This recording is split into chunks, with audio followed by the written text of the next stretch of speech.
Hello, everyone. Thank you for being here again at our series of community meetings.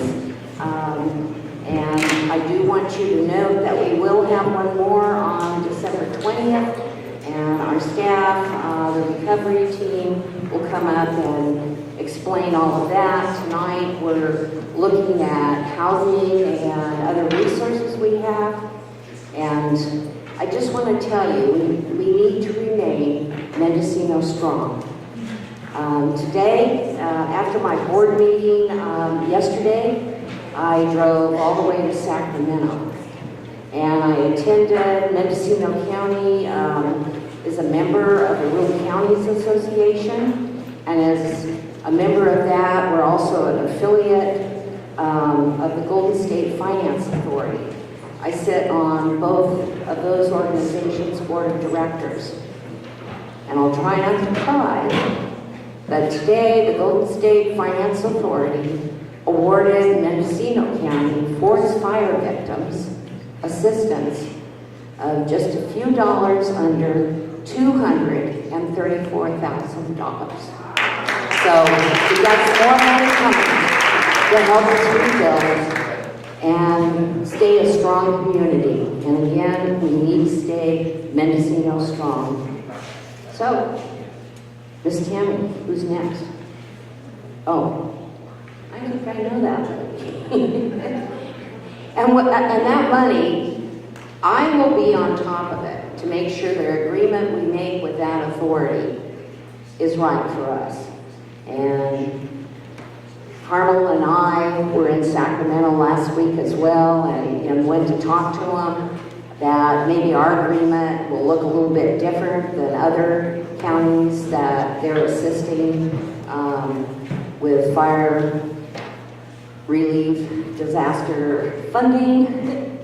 But anyway, we'll be right on it, and at the next meeting we'll be able to give you a lot more details.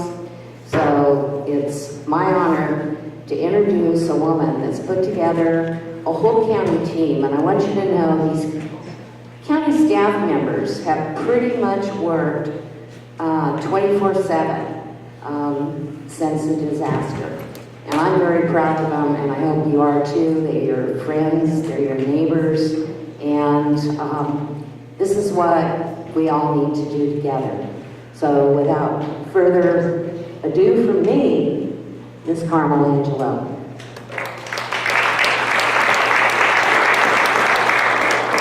Well, good evening. You know, Supervisor Brown was in her meetings today in Sacramento and was there all week last week. And as she said, we were in meetings. What she didn't say is how much she actually advocates for Mendocino County when she's in Sacramento. We had 3 really good meetings on fire recovery last week, and I'm hopeful. It's great to have the money coming from Golden State Finance, and thank you for that. I know you were instrumental in getting the county that money. We had other meetings that were all around resources and dollars as well. So I'm hopeful that we will get the help we need. And speaking of that, our partners from the state agencies and the federal agencies, could you just raise your hand? So I want you to look around and see, right. You know, it is a partnership. It's not only a partnership and teamwork within the county system, but we couldn't do what we do to help you if it wasn't for our state and federal partners. And they keep coming back. You know, some of them are here tonight because they came for this very meeting. So thank you for that, and thank you for your support.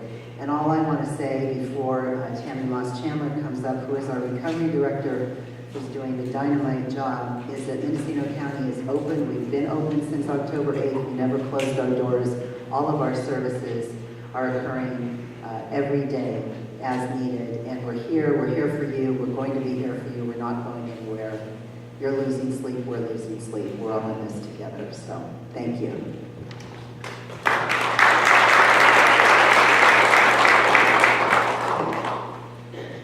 Supervisor Brown, thank you, CEO Angelo.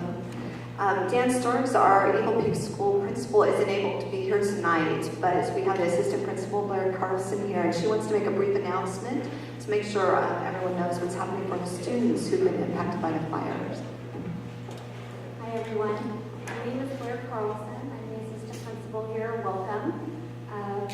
First, most important, if you need the bathrooms, they're right outside the door next to the gym.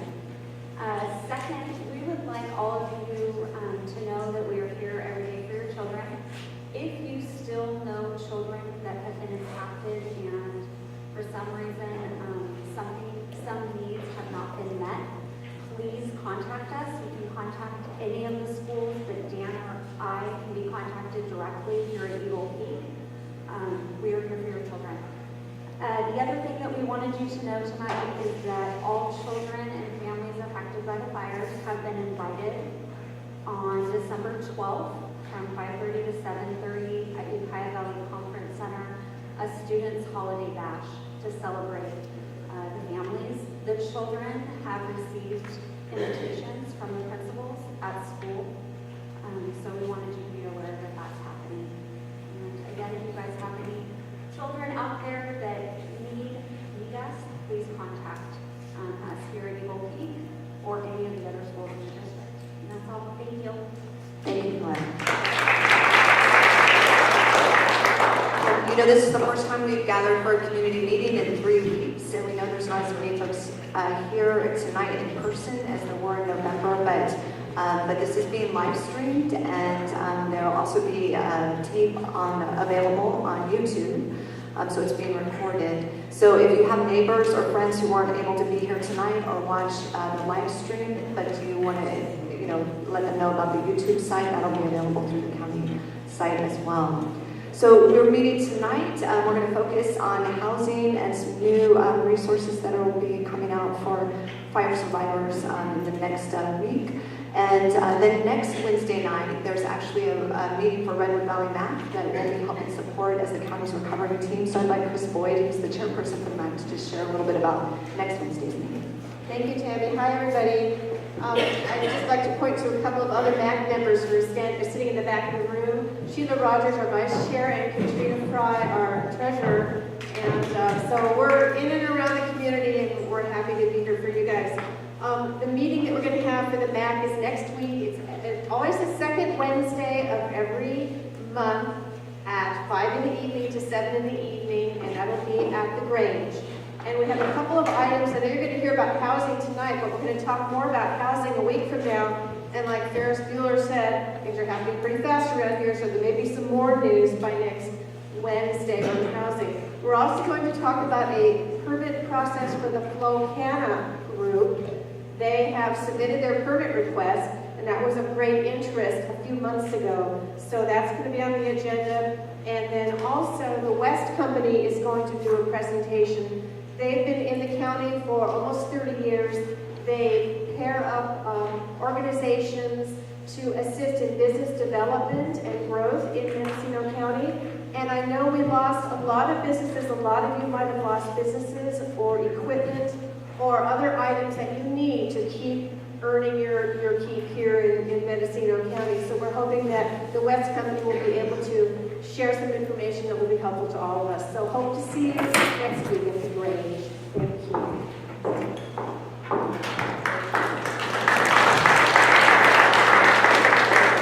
And we plan to continue to have community meetings here at Eagle Peak School for everyone.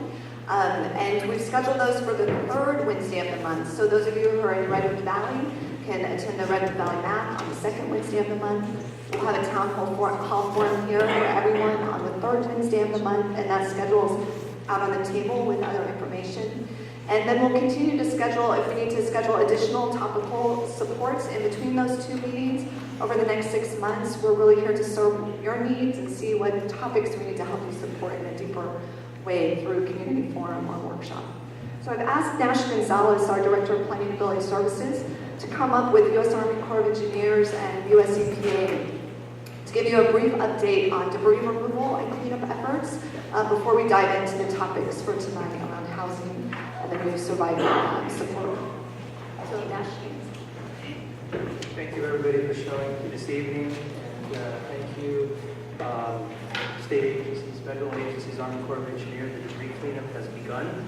And at this point, what we're looking at is, as the Army Corps of Engineers is removing debris, doing soil testing and so on, what's going to come next is that the Army Corps will send us notification that they've completed the work. And once we've accepted the properties, then we will go ahead and start sending notices out to folks. They refer to it as a release to the county. So those releases will be accompanied with a letter from our department that basically now allows folks to begin the, what I call the building permit process, so we can start rebuilding Redwood Valley again. So those will be coming as the Corps clears those properties. So I'd like to go ahead and introduce Cameron Sessions with the Army Corps of Engineers.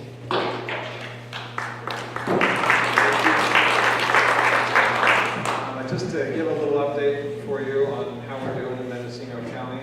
I have a couple of statistics, and then maybe I can address some of the things that most commonly come up. I'll be available after the meeting for sure for question and answer as well if there are any specific questions. But we have cleared approximately 100 of the properties in Mendocino County to date.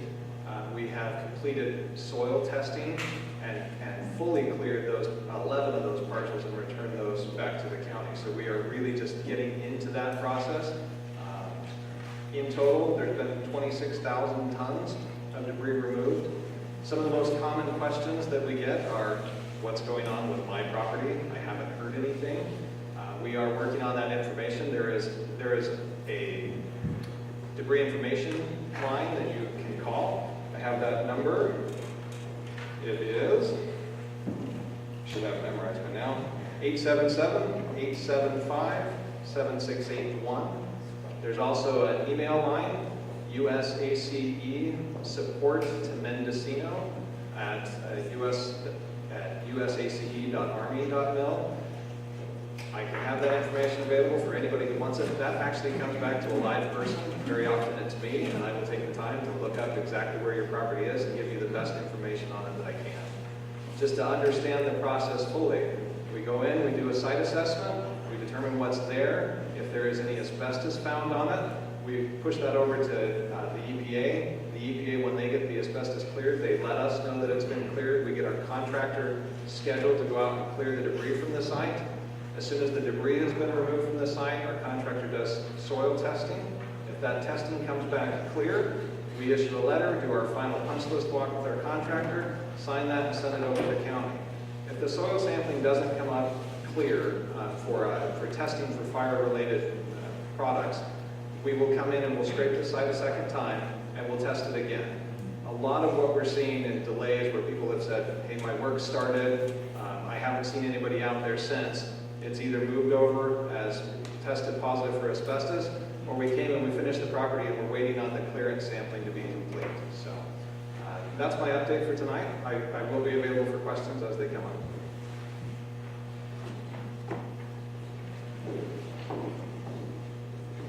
So why don't we talk just for a minute about the US EPA asbestos process, because we had our first phase of cleanup with the Department of Toxic Substances Control, DTSC, and they've actually completed their household hazardous waste sweep and removal of practically all of our properties. Now, if there is a property that comes up now, at this point, we don't have DTSC here every day, but we do have US EPA, so they're helping us with any household hazardous waste that missed that initial sweep of last month. But what they're primarily here for is to help where DTSC marked suspicious or suspected asbestos. Then the Army Corps has come in and tested to see is that asbestos and what is the, well, I'll let USEPA explain that, the testing part. Then the test results actually go to USPA and they're doing it. Hi everybody, I'm Chris Reiner. I'm the branch director for EPA's operations here in Mendocino County.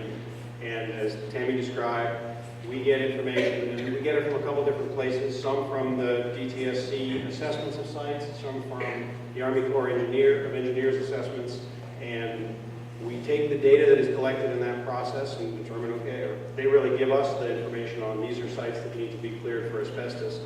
I have 3 teams of contractors right now doing doing abatement of asbestos, cleanup of asbestos on properties, and 1 team doing additional assessments as needed where we have gaps in our information. We have a universe right now of about 160 properties that need to be addressed.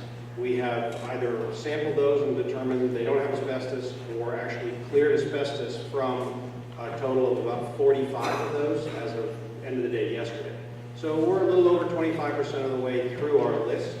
That's not necessarily 25% of the way through all the work, because some of them are big and may take a little longer. But we're making good progress. We just got set up and started Monday of last week, so we made a lot of progress through our list of parcels that need to be addressed.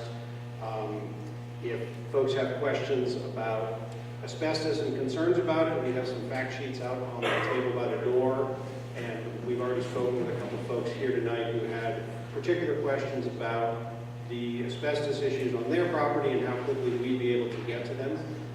Because we're focused on a smaller set of issues at any given property, we can often get them pretty quickly, we can often clear them pretty quickly, so we'd be happy to answer those questions and try to move things along.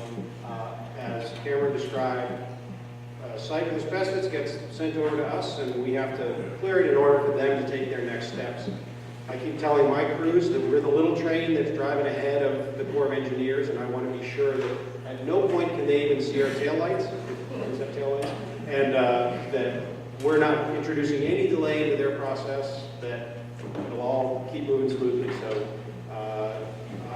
in addition to myself, we have Eric Bias here, and he is our community liaison. I'm running operations, so a lot of the time I would recommend Eric as a great person to talk to for any particular concerns you have, and he knows sort of who within our team to direct those questions to. Thanks.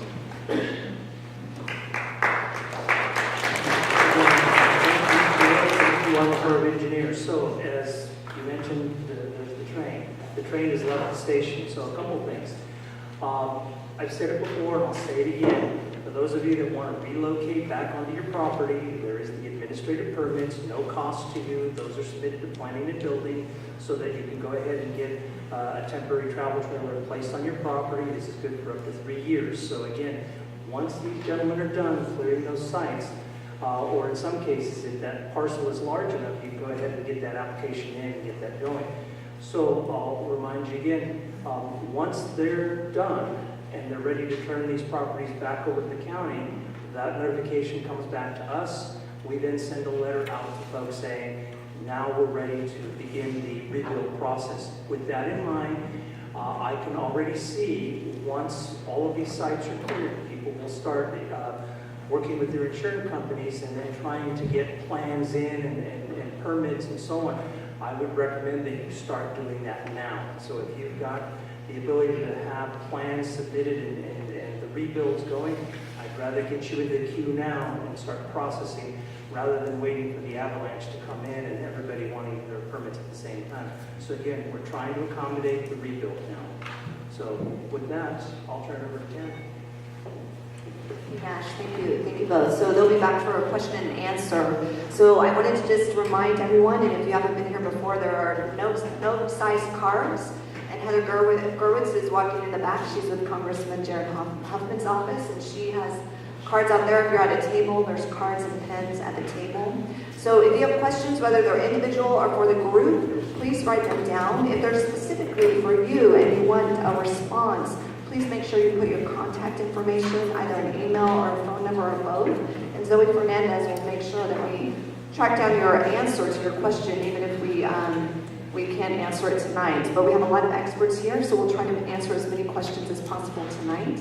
And if you have private cleanup questions, we have Trey Strickland here with Environmental Health, who's been working closely with Nash Gonzalez and their teams around that. So we'll try our best to answer your questions.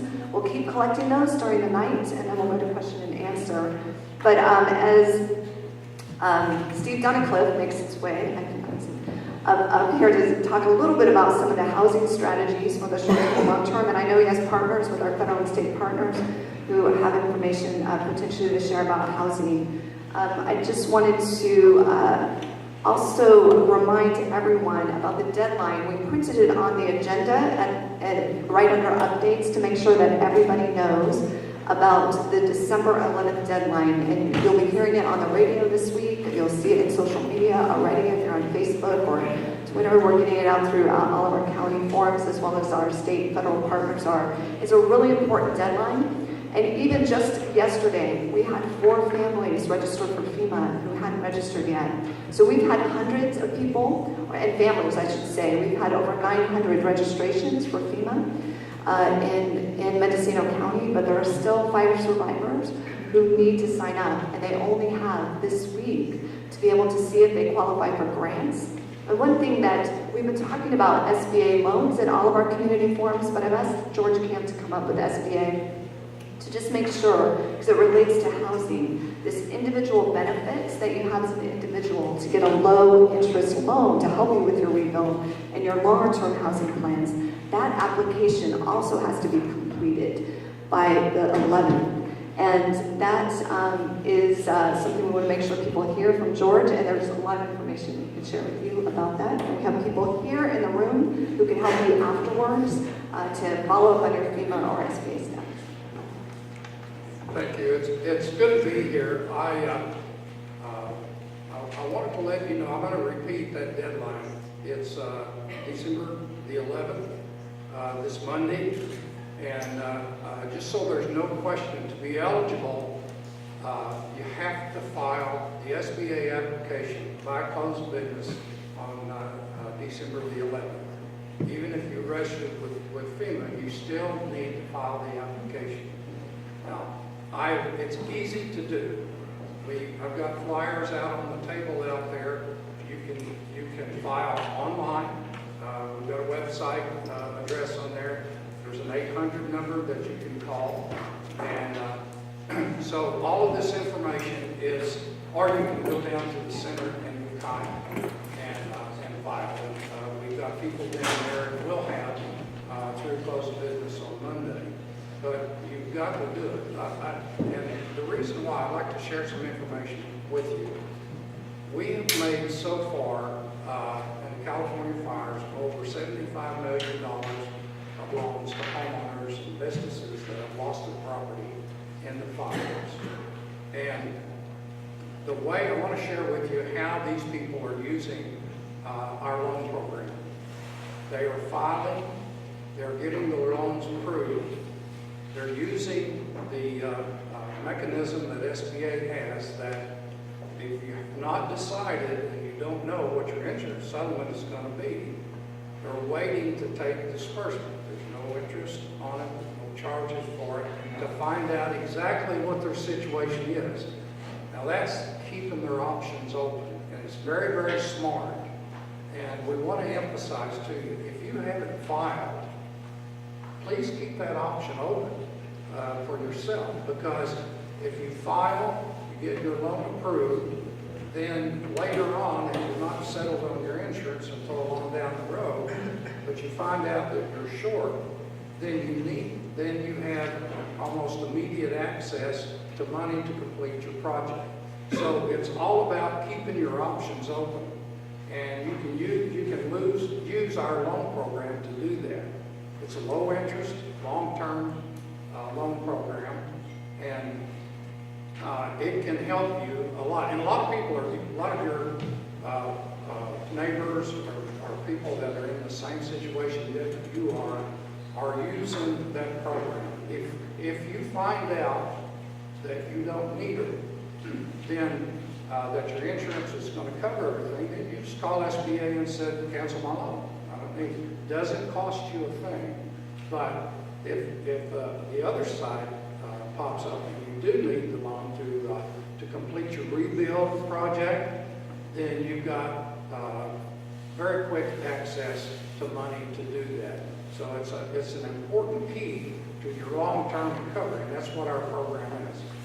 So I'm told that there are a number of homeowners who haven't filed their applications. You have until the 11th, and we urge you to do that. We urge you to use our program to your benefit. not difficult to do that.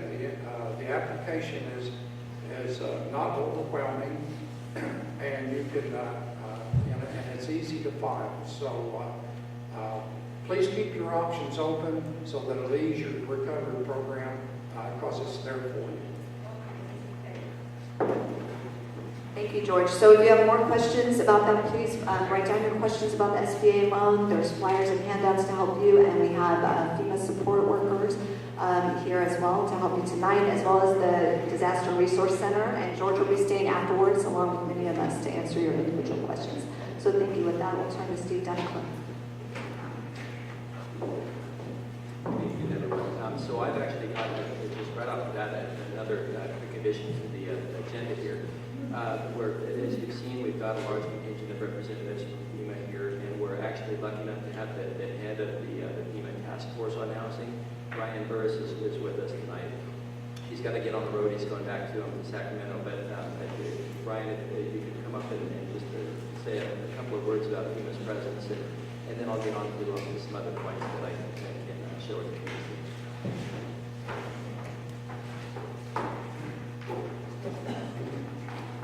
First off, good afternoon. My name is Ryan Burris. I'm the federal lead for the Housing Task Force. I also have a state counterpart who's actually traveling south right now to the other fires. I think Corma said it best. There's a large amount of people here, and I really want you all to raise your hand. So, HUD, if you can raise your hand. So, there's actually more people on that list than I've written down. So, but would Pauline and Jane actually stand up? So they actually live in Los Angeles. Pauline doesn't know if her house is going to burn or maybe not burn herself, right? So Jane has, I think Jane is the survivors or evacuees stayed at your house. So they're here to help and understand what you all are going through. Gary Rogers, Gary, can you raise your hand? So Gary's been here pretty much as long as I have, I think. He actually works out at headquarters. He leaves December 22nd, but he's been here for an awful long time, and that's not normal for headquarters employees to come out here for that long. So thank you, Gary. Chad Davis, who y'all probably met last time, is replacing Gary, who is my deputy, is now embedded with you all. I don't need a deputy. I need the support to be down here in the county level, so that's why I did that. Nicole, Jody, where is Jody? Is she still here?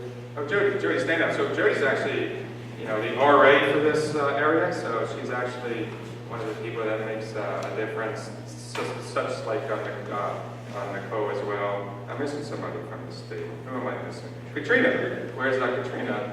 And also Justin raised his hand. They're here. My team, we have Bob, Troy. I just got Bob. He's actually the long-term recovery coordinator. He actually lives in this area, with this area being this region in Oakland. He's here. Make sure I didn't miss anybody. Oh, HCD. I can forget HCD. So we have Sue and Jennifer for HCD. We have the leader of the operation here, Bob Sullivan. Bob, if you can raise your hand. Bob actually lives in Region 1. And what I'm trying to paint for you all is we have a lot of people here in Mendocino. When I first arrived here, I realized two things. One, I have a lot of work to do in the housing front because there's no inventory pre-disaster, right? So that's going to be an issue that we have to work closely with the Board of Supervisors and the CEO on. And two, back in the DC world when this first started, it was wine country. Well, this is a lot more than wine country. This is a very complex event. I spend probably 16 hours a day speaking to Carmel, the Board of Supervisors. Granted, I'm over all 7 counties. My number one focus right now is Mendocino. It's not Sonoma. It's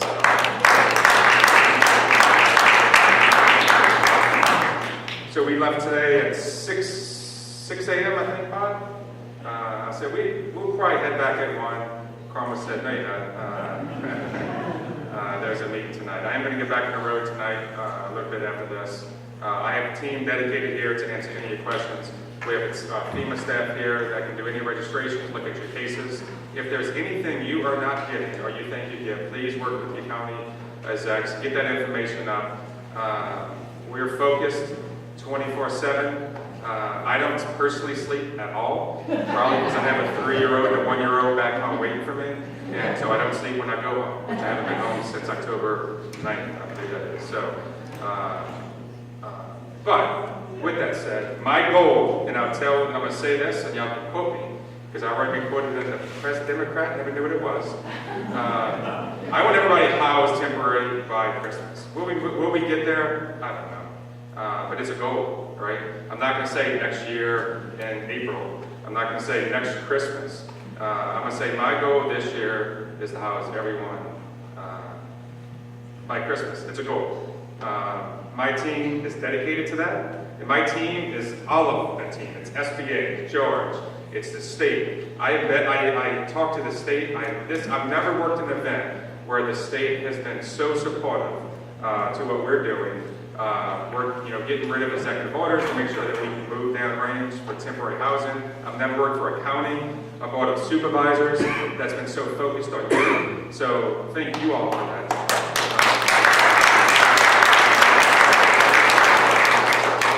One day I'm going to go back, be with my family, I think. Even though Carmen just said I need to maybe apply for a job in Mendocino. And I would love living here. It's a beautiful part of the country. I've been on the coastline. I've never been part of this. Beautiful part of the country. I hope to be back. I will be back. Today my entire focus today was finding locations for short-term housing. I went to 4 or 5 sites. I will continue to push this envelope. I will continue to meet my goal. I said to my team for you all to get y'all housed by the holidays. And if it's not there, it's going to be soon thereafter. And Cormo, the Board of Supervisors, is going to hold me to that. I look forward to working for you all every single day. I know my team does. So thank you all for this opportunity. I'll give it back to you.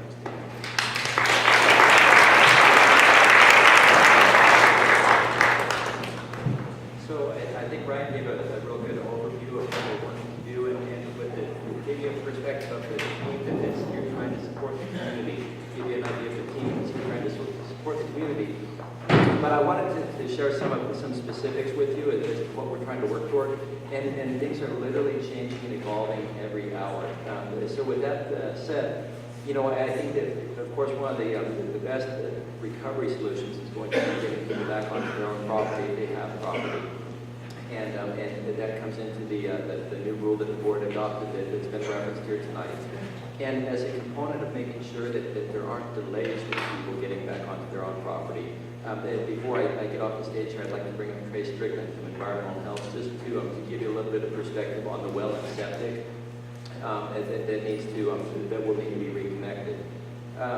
But the Lake Mendocino campground, as you may have seen in the Press Democrat, they had an article that was a little bit written a little bit too early because there are still some critical details being worked through. But the county has entered into an agreement with FEMA and the Army Corps of Engineers that will allow access to the Army Corps campground, the Cayenne campground.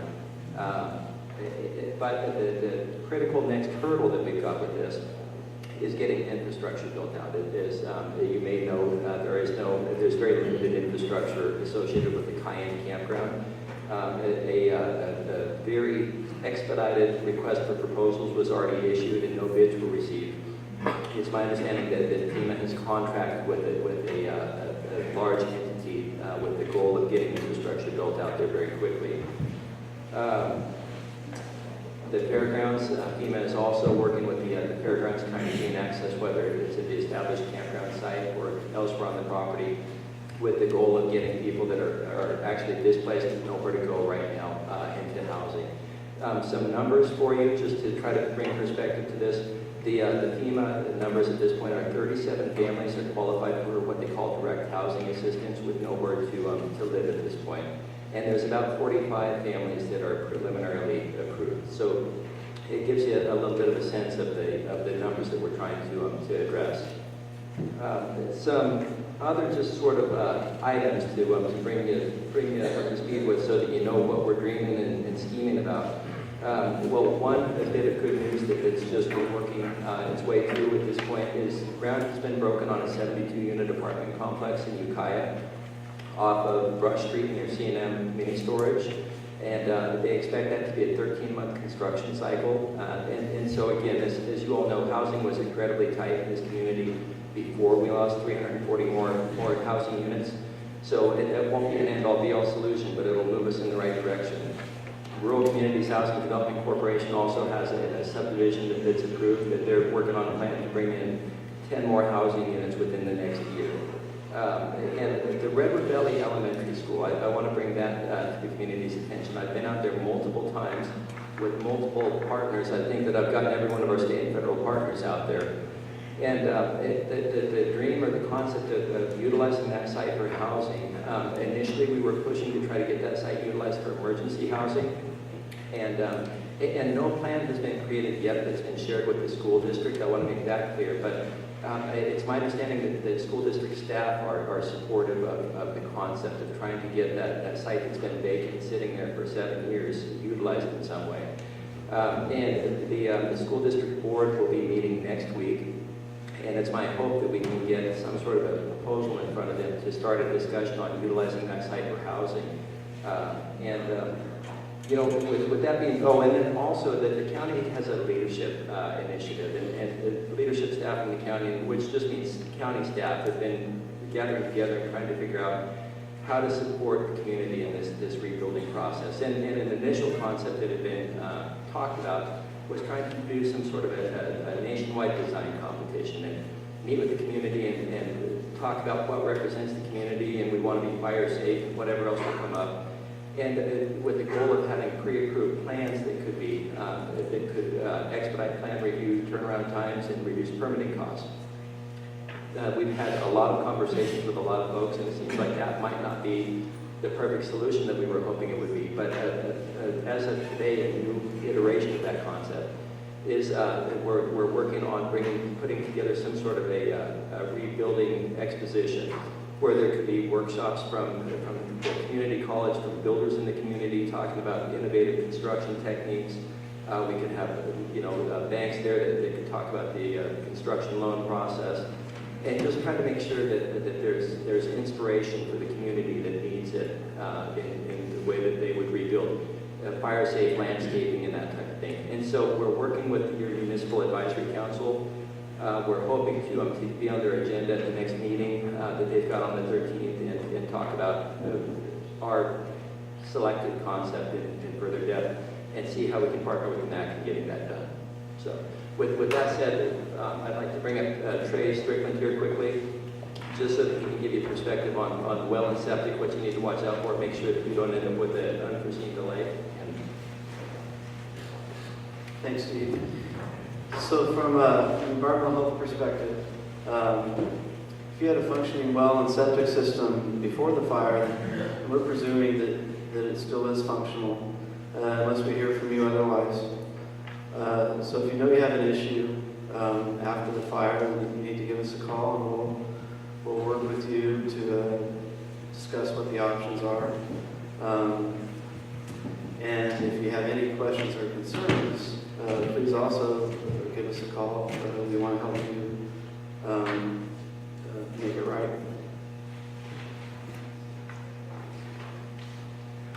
And so at this point, we've basically talked about everything that I had to share with you. And I just want to encourage the community also, if you've got any other ideas that you want to share with the county, if there's anything that I've mentioned that you'd like to be a part of, let me know.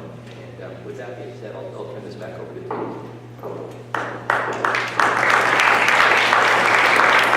So if you have ideas, at some of our community meetings last month, people actually had great ideas that they put on their note card as well. So you can use the note cards as well to share, as well as talk with Steve individually if you have things that you want us to consider, as well as questions. So Megan Van Sant is actually a senior program manager with Mendocino County Health and Human Services Agency. But since the week of the fire, she actually stepped forward and she did all the planning and development to open our local assistance center the week after the fires, and stayed very involved in next steps to help support families in our community. So I'd like to just share about some of the next steps that are happening right now.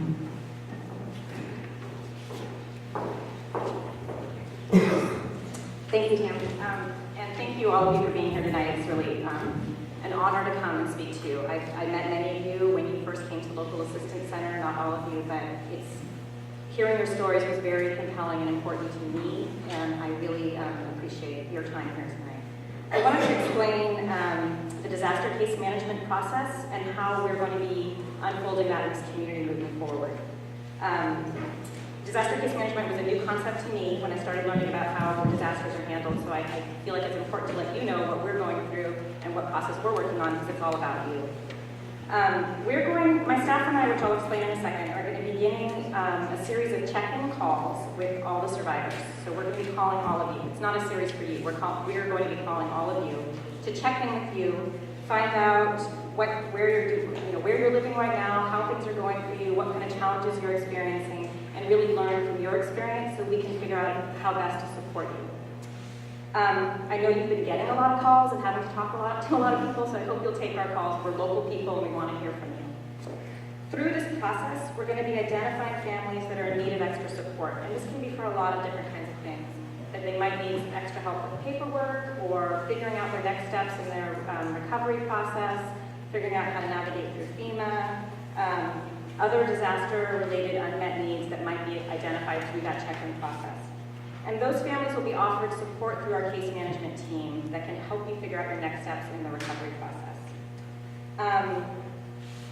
There are local, regional, national organizations that want to help families, and they have different kinds of resources to offer. And we're going to be using this process to help figure out how to match families that have needs with those kinds of organizations and financial, material, those kinds of donations and services that are available to families who've been through a disaster like yourselves. Who's going to be doing this work? This is going to be a public-private partnership. Some County of Mendocino staff will be involved in the case management process. North Coast Opportunities will also be involved in the case management process, and there may be some faith-based organizations. We're not quite sure how that's going to fall into place yet, but they will also be doing this work.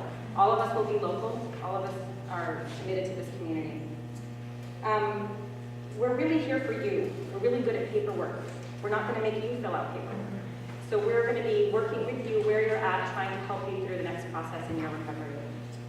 I did want to note that one of our team members does speak Spanish, so we're going to have good Spanish-speaking access, but we won't always have a Spanish speaker available at that moment. But if you speak Spanish or have Spanish-speaking neighbors, please encourage them to call us. We'll make sure that they have a Spanish-speaking case manager that can work with them.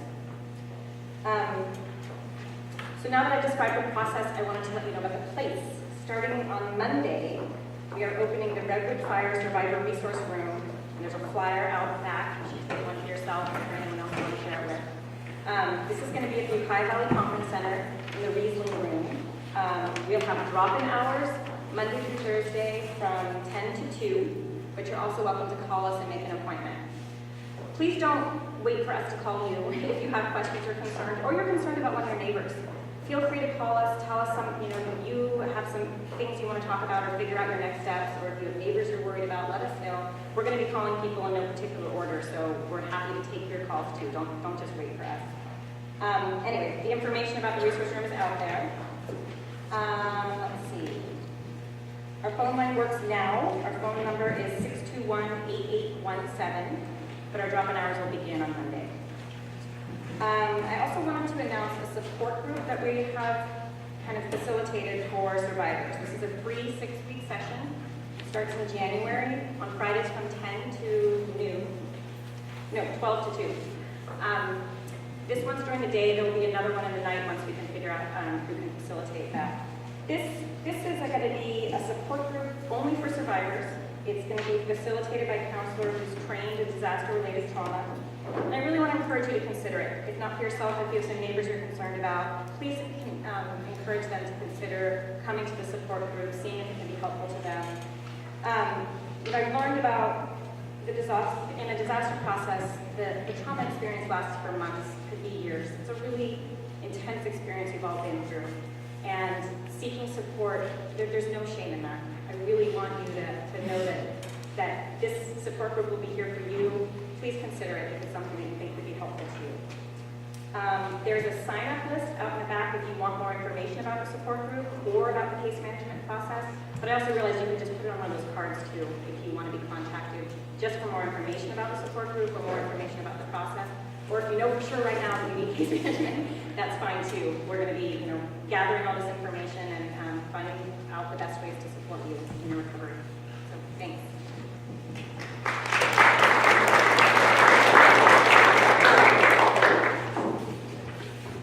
So we'll be going to question and answer soon. So I've seen a few people writing on cards. If you would just wave them.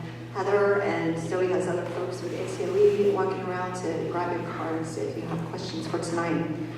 And one thing I wanted to share with you to support the efforts that Megan just shared to support our local families, there is a huge group of local nonprofits and faith-based leaders who come together to start what's called a long-term recovery committee.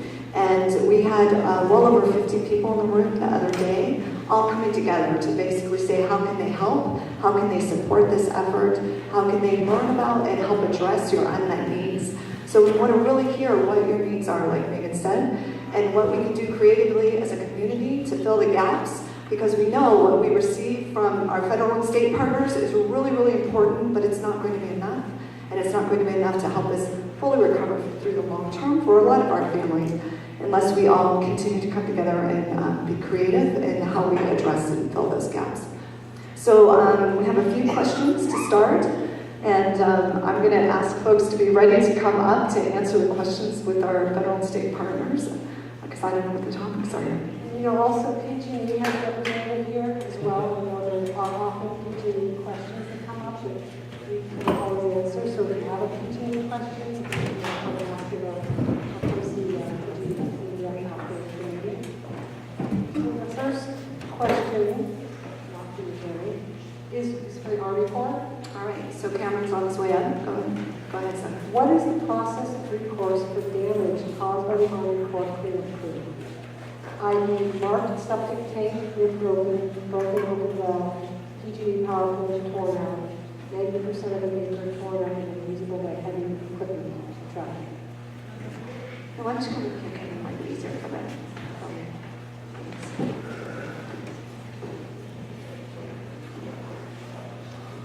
So I'm going to take it from the context of the question that something has happened to somebody and they're concerned about it. Our contractor, the first recourse for any of these actions, if something is wrong with your site when it's done, we would love to hear about it. We are checking that first, and we are enforcing compliance by our contractors. Anything that they damage, they are supposed to fix before we consider the site complete. So that is a piece that we check through our resident engineer.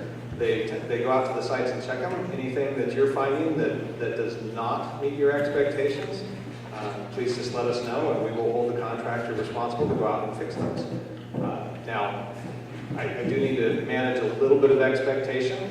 There are some things that driving heavy equipment in to clear these sites will just happen. Broken septic tanks should not be on that list. That should be fixed. They're supposed to mark the septic tanks before they start the work. Well, it's such a case-by-case basis, I don't want to try and list them all off, but in general, anything that you feel is damaged and unacceptable, notify the Corps of Engineers, and we will enforce compliance with our contractors to ensure that those repairs are made. And how do you do that? I mentioned building department, environmental health. I get turned over to one person after another after another. So I will come give you my information directly, but in general, USACE support to Mendocino at usace.army.mil. I think I may have said it wrong before, so I'll say it one more time. USACE support to Mendocino at usace.army.mil. So that email comes to our resident engineer, their administrative officer, and the local government liaison, who's me. And we will take your information, we will go out and personally inspect the site and see that it's repaired. Thank you, Cameron. So definitely we'll follow up tonight on the individual house. So thank you. Next question is for SBA. Right, come on. How complete with backpack jobs do applications need to be by the 12/11 deadline? Say that one more time, sorry. How complete do the loan applications need to be backed up by 12/11? So how complete is the loan application? So people are asking about backup documentations that may be required for documents. Okay, the documentation you need to have is proof of ownership of the property, a copy of the deed, proof of income, verification of income, either a payroll slip or a copy of your last couple of tax returns, and a copy of your insurance policy, if you had insurance, copy of the insurance policy, and a signed application. So that's it. And those things are pretty, if you lost any of that in the fire, then if you go online with your permission, with a release, we can obtain copies of certain schedules of the tax returns to verify your income. But that has to be released, by you. But we have a reciprocal agreement with the IRS to do that for you if we need to. If everything was destroyed in the fire. Same with the deed, you could go to the county courthouse to get a copy. Thank you. So you want to stay up here with me, George, for a minute, okay? Because I just want to make sure people heard that last part, that if you need a copy of your deed or proof of ownership, we will help you at the county office, and we can help connect that tonight. And that if you need proof of income, then you can do that release. You can either submit your documents or you can do that release to the IRS to get that. Then if you're having any difficulty locating your insurance policy, we'll help you with the recovery team as well to help connect up how we can help you get a copy of your insurance policy if you're having any difficulty getting that. So, yeah, go ahead. And I would recommend that utilize the Disaster Recovery Center in Ukiah to help you with that, to get filed. Again, you need to do it by close of business of the 11th, because that's a filing deadline. And they can go online. If you have that basic information, get you into the system, and you'll be set to go. Thank you. And if any of our other state or federal partners have announcements of deadlines that you want to make clear, I'm going to invite you to come up as well and show those on the mic here instead of us reading them. So I know at least someone with FEMA shared an important deadline on a card. If you could come up here and say that into the microphone, that would be helpful. I also wanted to make sure you know that if you're having any trouble with copying your documents, getting them scanned to submit up to SBA, certainly go to the DRC for support. And my card is out here if you actually have any barriers to getting your documents submitted. We will find a way to help you through our local libraries or the county system. And my card and personal phone number is out there on the table as well. So Zoe, thank you. Next question for Matt. What is the status of the Lovers Lane area subdivision? Thank you. I will say that the application processing fees were submitted this morning at 11:30, so that allows us to begin the processing. It is, I believe, 124 units. They're market rate homes, and what we're looking at is that there will be an environmental impact report. We already have an EIR consultant on board, so we will begin the review process, kicking off with the consultant in the next couple of weeks and get that project going. It's really going to depend on what the EIR consultant finds. But I can tell you that historically, that is one area that was already studied before in '93 when there was a proposal to do a housing development there. So it is moving now. If you have any questions specifically about the project, where it's going, I'm always available to answer those questions. If you want more information about what an EIR, an environmental impact report, entails, certainly actually talk through that and the timing of that. Thanks.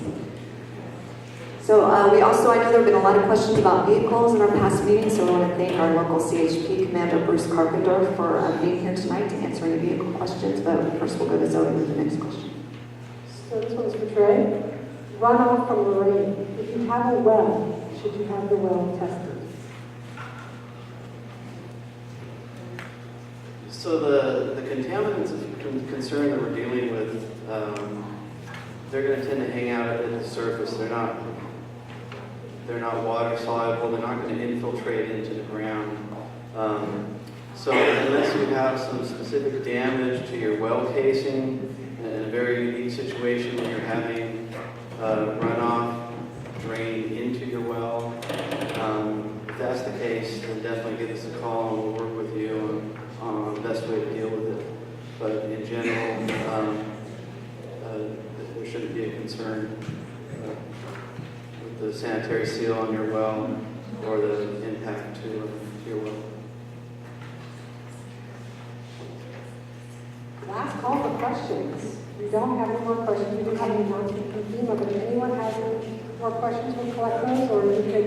Yeah, so we'll collect cards, so you will need to fill out your cards as we're documenting these as we go. So Heather will be walking around again, and Linda. And Linda's walking around. If you have any final questions, please raise them up so we make sure we get cards up and ask FEMA to come up and make their announcement. And then we'll just share a few more important updates about the December 20th meeting before we close for tonight. Thank you. I'm with FEMA.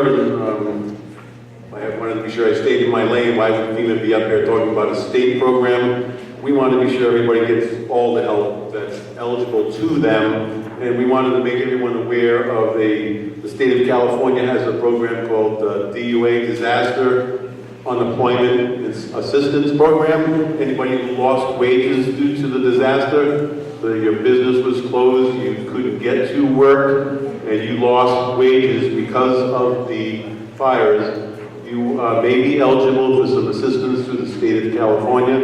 The deadline to file a claim is December 18th. So it's an important deadline that we wanted to make you aware of. The telephone number to call is 1-800-300-5616. And they also have a website you go to and register. File your claim at edd.ca.gov. December 18th. So I really appreciate that announcement because there was an original deadline the middle of last month in November, and the state actually extended that by 1 whole month, so that you have now until December 18th to go and see if you can take advantage of that benefit as well. So thanks so much. So Zoe, anything else? I do, yes. Another one for Steve. What about Lake Mendocino FEMA camp? When can we apply? So one important thing, and we have Chad Davis here, and I think Chad, it might be helpful for you to be joining Steve up here to talk a little bit about last time we met 3 weeks ago. Chad shared about direct housing programs and temporary housing assistance, and how you actually might qualify for that opportunity. Sure, so there's not a specific separate application for the camp that we mentioned at Lake Mendocino, the USACE camp that's there. What will happen is through the normal process of applying for FEMA individual assistance, you will become qualified for individual assistance, which is the financial assistance that we may be able to provide you. Through that same process, we identify households that might be eligible for direct housing. I won't bore you with all the bureaucratic details of that, but essentially it's that your house has been made unusable to an extent that's major and catastrophic. Obviously the situation warrants that. We then do an interview process that understands what your current housing situation is and what options are available to you from other sources, because we can't duplicate benefits. And then from that process, we qualify households as eligible for direct housing. So that's that number that Steve shared earlier, that 37 households have been stamped approved for direct housing in Mendocino County. We are continuing to work that process as additional households are qualified through the normal FEMA application process, and they go through that interview, that subsequent interview. So that's how we will identify households that are eligible. From there, we then do a better understanding of the specific situation that household is in to understand what housing solution is going to be best for them. So we have 2 options that we're pursuing currently here in Mendocino County. The campground is one with, well, I should say 3 options. The campground is one, private placement of a travel trailer or fifth wheel is a second, and direct lease into a corporate or sort of apartment housing that might not be readily available to the public is the third option. So we are executing and pursuing all three of those options for that set of 37 families that have already been qualified as approved. So that's how you don't apply separately for it. It's just part of the normal FEMA application process. Yeah. So it's a really important process though, because it sounds like, that's when Megan talked about some people are getting a lot of phone calls. You might get several phone calls to talk through your qualifications for this particular individual assistance program through FEMA. And sometimes life circumstances change, and it's really important to know about that. But then locally, we know there'll be additional families that are identified that did not qualify for this individual assistance. And then Megan will be working with our housing task force that's being led by Steve Duncliffe to see what else we might be able to do for families who need to consider something like this but didn't qualify for the FEMA direct assistance or direct housing program. So Zoe and Steve, do you have another housing question? We do, yes. What about the fairgrounds for housing? So I had touched on this just very briefly. The fairgrounds, I think that there's some operational issues that the fairgrounds is trying to make sure are they're being protected. There's concerns in certain areas of the fairgrounds campground collect water during heavy rain events. But the fairgrounds is under consideration, and FEMA staff are meeting to discuss the fairgrounds. There's been multiple discussions. There's going to be another conversation that's already on the schedule for tomorrow, and I'm personally very hopeful that even if it's only a couple of units, that there will be some housing that's ultimately available through the fairgrounds. I keep saying it, but there's not going to be any single solution that fits everybody, and so that the fairgrounds, I don't foresee, being completely taken over with temporary housing, but any units are going to be getting us in the right direction.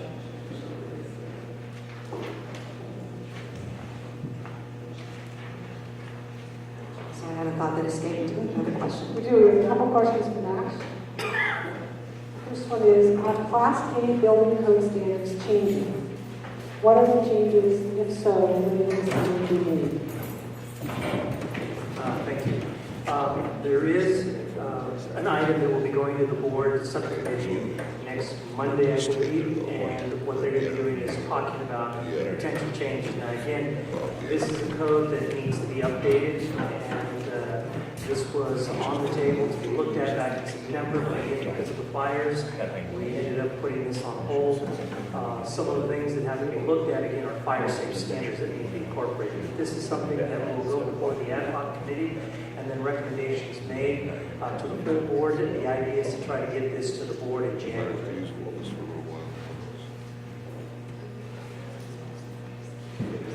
Yes, next one. The RV moratorium, are there going to be any more amendments? That's probably the Redwood Valley County Water District. The water district has been under a moratorium since the 1990s. Again, I can't speak for the water district, but that is something that if there are questions, those should be directed to the Redwood Valley County Water District. If you don't have their contact information, county staff can provide you with that information. I'll just add to that we are working closely with the Redwood Valley Water District, both through the MAC and through the county, so we appreciate collecting those questions and we can make that connection for you as well. So I'm not sure who this one's for. Any new news on help on removing burned trees? So any new news on help for removing burned trees? We are looking for more tree expertise. We know this is going to be a committee because it's even more complicated than housing. It seems that one size doesn't fit all. Each situation is unique. And so we're working locally with our local partners through NRCS and RCD, which are resource conservation partners. And we're planning our January community meeting to bring in the experts around tree and environment and natural resources. We certainly have PG&E here tonight for those circumstances where trees might be addressed through PG&E. We have Howard DeShiel, Director DeShiel here with Department of Transportation. If there are tree concerns that impact the public right away, but there aren't easy answers for all the different situations that you have in your private property. So if you want to talk with me afterwards in zoning, we're continuing to collect those questions about trees and trying to find the right local experts to help us. We have another question for PG&E. Can power by PG&E be restored before a house building plan? Thank you so much. Good evening, everyone. My name is Ken Cox. I'm a certifying supervisor for Mendocino, Lake, and Humboldt counties. And so the question being that can we serve someone prior to their building plans? And what I would say is we could serve a parcel with temporary service if we have coordination with the county building department, that they tag that panel, that it's safe and ready for service. So the clearing site, the site being declared cleared, and the other information that's been shared already, as long as that's happened, we're ready to step in right after that and provide service. So I have contact information, a flyer, there's a website, and a phone number, and folks can call to establish litigation, get the service restored.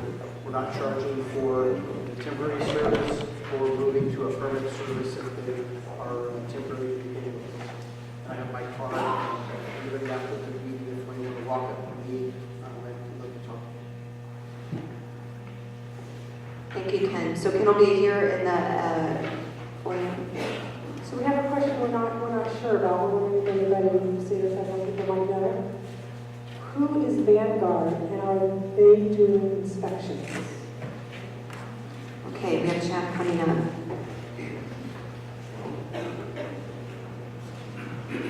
Hello again. So what happens is that when you apply for FEMA assistance, for individual assistance, a FEMA inspection to verify the loss that was sustained at the dwelling has to happen. We use different contractors on different disasters, and Vanguard is the contractor on this disaster. So they are completing house inspections on behalf of FEMA to complete that verification of loss to the house when you apply for FEMA. And that's for all FEMA financial assistance, not just the direct housing program. So I also was thinking in chat that we want to make sure people know that the direct housing program that FEMA funds is for both renters and owners. So it's really important that people know that they can qualify for that assistance whether they were a renter or owner who lost their property.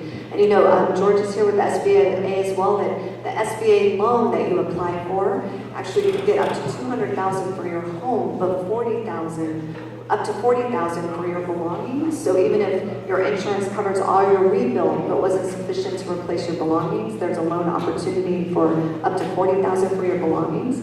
And that $40,000 loan opportunity through SBA is also available for renters. So we really want to make sure renters as well as owners know that they should be applying for these benefits. We have another question for Nash. I originally decided to use a contractor and sign the form. Later, I changed my mind and signed a right of entry to the county. How does this affect the cleanup of my property?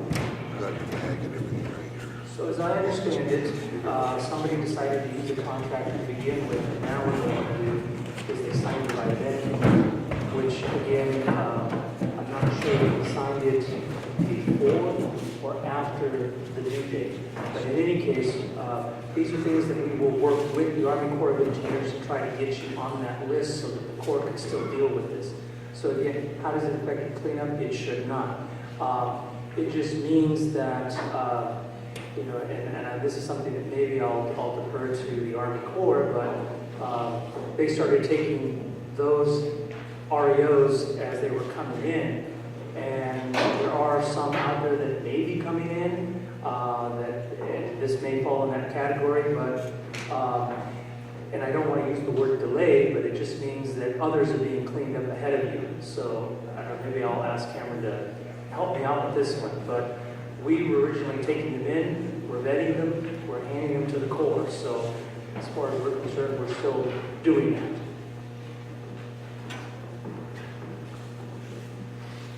Thanks, Nash. Yeah, just to get this clarified as much as I can, there are some priorities that have been set by the county, and in general, it's protecting the watershed, any infrastructure, if there's schools or hospitals nearby, we've been tasked to clean those up first. It's not a first in, first out. So if you were the first one to submit your ROE, you're not necessarily the first one to get cleaned up. If you're the last one to submit your ROE, you're not necessarily the last one to get cleaned up. So there are some priorities, and then there's also efficiency. We leave quite a bit to our contractor to be efficient as they progress. Not all of the right of entry permits were submitted in one batch, and so there is a little bit of what Nash is alluding to of, okay, we got a group, we planned our work, and then we got another batch. And so we had to go in and adjust that and shuffle it a little bit. So if you're coming in at the tail end and you want to switch into the program, work through the county, they'll work with FEMA and coordinate getting that right of entry in, and we will work it into our plan and notify you as soon as we've got it on the schedule. It will not necessarily be delayed, but it won't necessarily be bumped right to the front either. Again, all I can say is that no right of entry will be turned away. So if you're thinking about switching programs, get those right of entries in. Sure. Any other questions? I know I'm going to be on the record for this one, but we are tracking and have a goal to have all properties cleaned up by mid-January. If you come in on January 17th and say, I want a right of entry, and we're gone, I don't think the county is going to tell you that's okay. So just to give you a timeline, I may not be able to tell you that your property will be done tomorrow, but we are on track and on pace to complete by mid-January. So there are no more general questions. There are a couple of individual specific questions, and Donna's team about SBA, specific SBA questions. So we can find the people who can answer that question after the meeting. Yeah, so we'll have George and I will be here to answer the SBA. We have FEMA here as well that can look up applications that are in process with FEMA as well. And as we look at one final question, so this is the last call for questions. With Heather and Linda in the room. For tonight, I just wanted to let you know for December 20th, we're actually looking at a community meeting. We'll be getting the word out to help this be a place that you can come to receive some of the gifts that our community foundation, NCO, and that group of faith-based and nonprofit partners that I shared with you about earlier have been working together to look at what they can do right now to distribute some gifts for the holiday for fire survivors, for your family, for your friends, for your community. And so Megan will be continuing to try, but there are other things we can address through unmet needs. But this will be a place on the 20th that you'll be able to come to be able to take advantage of that opportunity. There'll be other times in the community as well that the Community Foundation and NCO will be promoting over the next 2 weeks. But this will certainly be a place to be, and they'll be here to share more about their fundraising efforts and what we're doing around long-term recovery planning with our community partners. So Zoe. Last question. Did PG&E say the poll was free? The poll and versus hookup. Thank you, Ken. So to answer that question, I take that as the customer service pole that their meter panel is on. That's a customer facility. That pole is taking the place of a structure. So you can either have your pole or on a pump house or outbuilding or the house structure. So that is a facility that the customer provides. PG&E doesn't provide that or pay for it. We've heard that's one of the needs that people have, so really important clarification. Thank you. Okay, so thank you again. We'll be